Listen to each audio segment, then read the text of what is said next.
sampai wanita itu turun dari tangga mengenakan gaun haute couture. Pria itu baru saja menyadari dengan terkejut. Istrinya yang baru saja diceraikan beberapa waktu lalu. Ternyata setelah berdandan dengan baik, dia begitu cantik dan menawan.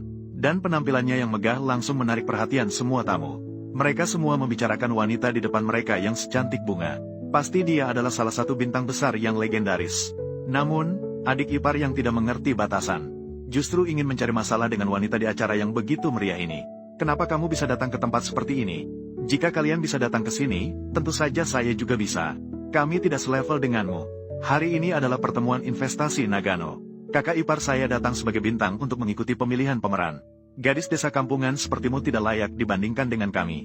Ternyata adik ipar melihat wanita yang bersinar itu turun dari tangga sambil bergandeng tangan dengan seorang kaya. Seketika, rasa cemburunya meledak. Dia tidak ingin posisinya diambil alih oleh wanita lain. Jadi, dia mengada-ada sebuah tuduhan untuk menjatuhkan namanya. Dia secara terbuka menuduhnya berperilaku tidak pantas dan terlibat dalam hubungan tidak jelas dengan pria lain. Dan dia mengatakan bahwa wanita tua ini benar-benar memiliki selera yang unik. Dia memang sengaja menyasar pria-pria tua. Namun, wanita itu tidak ingin memperdulikannya. Tanpa diduga, si adik ipar yang keterlaluan mengira bahwa wanita itu merasa bersalah dan tidak berani membalas. Maka, dia pun mulai mengejek dengan lebih berani.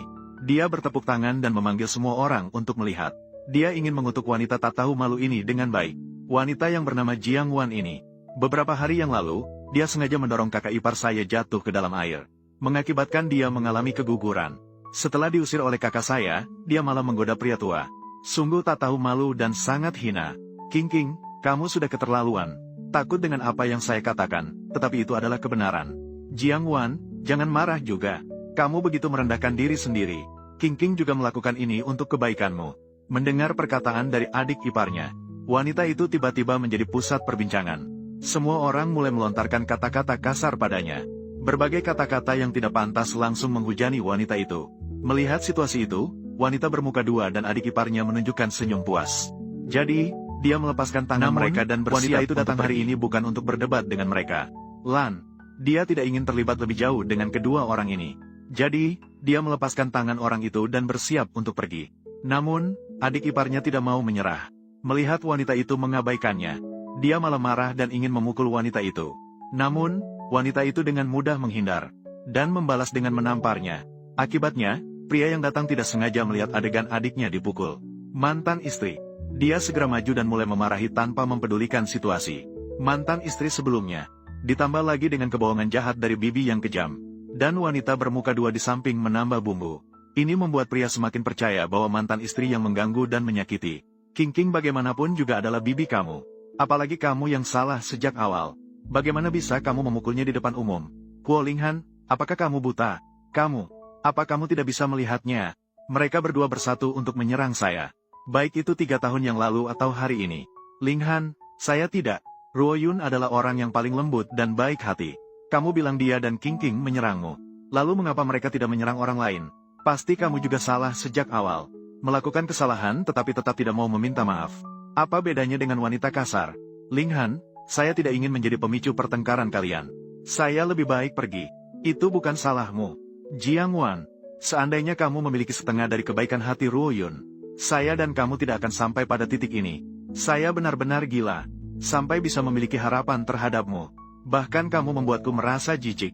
Kamu memukul orang dan ingin melarikan diri. Tidak ada jalan. Gadis desa kampungan ya gadis desa kampungan. Gaun haute couture yang dipakai merek palsu juga sudah cukup. Bahkan gelang pun berani dipakai yang palsu. Sepertinya pria tua itu tidak begitu peduli padamu. Bahkan tidak mau membelikanmu gelang yang asli. Memang cocok dengan dirimu yang seperti ini. Bahkan jika dijual, hanya seharga ini. Ini adalah gelang warisan keluarga saya. Kembalikan padaku. Bukankah ini hanya gelang palsu? Kenapa kamu begitu tegang? Jika ini benar-benar asli, apakah kamu bisa memakainya? Kembalikan padaku.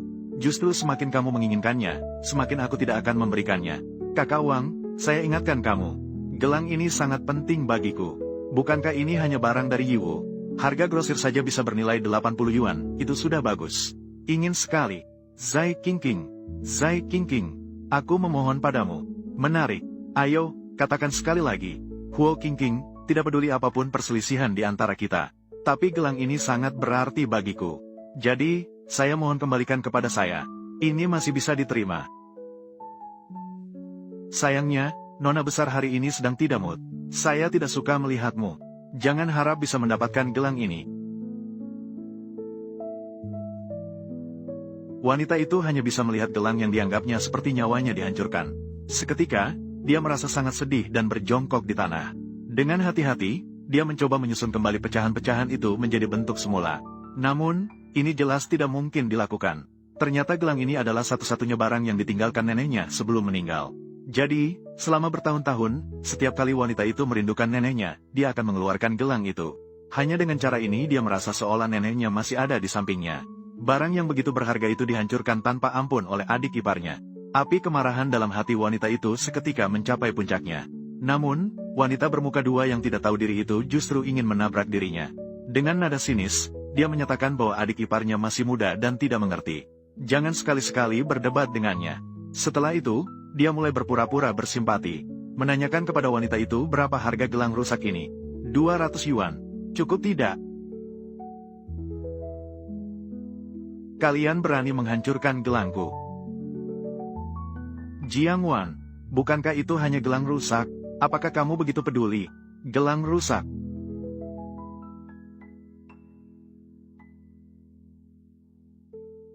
Jika sebuah gelang pecah, ya sudah. Kamu seharusnya tahu batas. Hari ini adalah pertemuan investasi Funi. Saya masih ada urusan penting yang harus dilakukan. Kartu ini memiliki 100.000. Ambil uangnya dan cepat pergi. Huo Linghan, apakah kamu tahu gelang ini? Betapa pentingnya bagi saya. Kalau begitu, saya tambah 100.000 lagi. Kamu mau berapa? Saya bisa memberimu semua itu. Huo Linghan, apakah kamu pikir uang bisa menyelesaikan semua masalah? Benarkah? Bukankah begitu? Kalau begitu, kamu harus mengganti rugi saya 80 juta. Apakah kamu tahu apa yang sedang kamu katakan? Jiang Wan, seberapa kekurangan uangmu sebenarnya? Kamu meminta terlalu banyak. Seharusnya ada batasnya, kan? Ini adalah giok kaisar langka jenis kaca terbaik. Jika tidak percaya, kalian bisa mencarinya sekarang. Lembaga penilaian datang. Kami akan memeriksa di lokasi. Wanita ini yang mengatakan, seolah-olah itu benar. Linghan, tadi Jiang Wan masuk dengan seorang pria tua. Lihat penampilan pria tua itu. Gelang ini mungkin benar-benar seharga ini. Kalian menyebarkan fitnah tentang saya. Itu sudah cukup. Tapi kali ini, telah menyentuh batas saya. Apa yang kamu lakukan dengan ponsel itu? Tentu saja, saya akan melapor. Saya sudah memberi kalian kesempatan. Kalian sendiri yang tidak menghargainya. Di dalam ruang perjamuan ini, ada kamera pengawas. Dan setiap orang yang hadir, melihat bahwa itu adalah Huo Qingqing, yang menjatuhkan gelang saya. Saya akan melapor sekarang.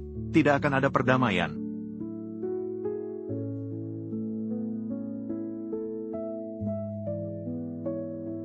Kamu melapor, akan membuat Qingqing hancur reputasinya. Saya tidak bisa melihatmu menghancurkannya. Seseorang datang. Apa yang ingin kamu lakukan? Bawa dia pergi. Apa yang ingin kamu lakukan? Berhenti. Cepat lihat, itu Kaisar Film Fu. Ya Tuhan, orang di sampingnya, sepertinya adalah Ketua Bank Dunia, Ketua Jiang. Saya lihat siapa yang berani menyentuhnya. Oh, semuanya karena saya tidak bertindak dengan baik. Sungguh hanya masalah kecil ini. Sampai mengganggu Ketua Jiang dan Kaisar Film Fu. Kalian berdua tenang saja. Wanita ini berani di acara yang begitu penting. Membuat keributan. Saya pasti tidak akan membiarkannya. Oh. HMPH. Dia benar-benar berkata begitu. Bukankah begitu? Kaisar Film Fu baru saja menyuruh saya pergi. Dia jelas-jelas adalah seorang yang diusir dari keluarga Huo. Seorang janda yang berani berbicara sembarangan. Dia mengira dirinya siapa? Berlaga berani apa? Karena dia menyuruhmu pergi. Maka pergilah. Naik. Apa? Kaisar Film Fu. Hal ini tidak bisa dijadikan lelucon. Seorang asisten sutradara kecil menggunakan kekuasaan untuk kepentingan pribadi. Bermimpi untuk menetapkan pemeran utama. Secara terbuka menantang otoritas sutradara Funi. Asisten sutradara Zhang sangat besar. Kekuasaan Kaisar Film Fu. Saya tahu saya salah. Tim drama malam panjang kami tidak bisa menggunakan orang seperti